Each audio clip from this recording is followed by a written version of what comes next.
What's up for August? See Saturn at dusk and dawn, the Perseid meteors return, and a super blue moon.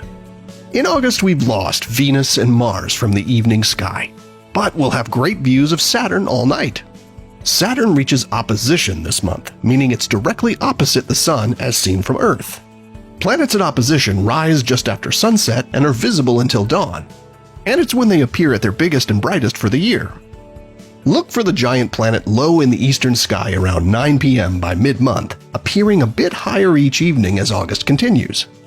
On the morning of August 3rd, Saturn appears just a couple of finger widths apart from the nearly full moon. Find them in the west before sunrise.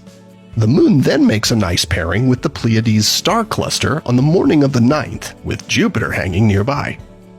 The moon then has a super close meetup with the reddish star Antares, brightest star in the constellation Scorpius, on the evening of August 24th. August brings one of the best-known annual meteor showers, the Perseids. And this year the stage is set for a good show, as the peak night, August 12th and into the 13th, is near the new moon. The meteors are bits of dust, most no larger than sand grains, that originate from comet Swift-Tuttle. Earth sweeps through the comet's debris trail every year about this same time, resulting in the annual shower. The radiant, the point in the sky where the meteors appear to originate, is toward the northeast, appearing in between the upside-down W of constellation Cassiopeia and bright star Capella. Observing the Perseids is easy. Just find yourself a safe, dark spot to lie down with your feet pointing roughly toward the northeast and look straight up.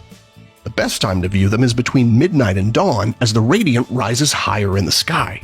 Meteor activity likely will be at its greatest in the hour preceding dawn. Now, the crescent moon also rises in the couple of hours before dawn, but it's only about 7% illuminated, so it shouldn't pose a significant problem for viewing the meteors. You might also see a few meteors in the early morning hours during the week before and after the peak. August begins and ends with a full moon, making for a special occurrence that only happens every couple of years. You see, a second full moon in a single calendar month is commonly called a blue moon.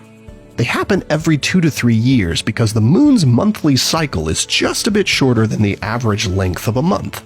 So eventually a full moon will happen at the beginning of a month with enough days left for a complete lunar cycle. When that happens, we get a blue moon. But there's more. The August 30th blue moon is also a supermoon. The moon's orbit isn't a perfect circle, so sometimes it's a little farther away from Earth and sometimes closer.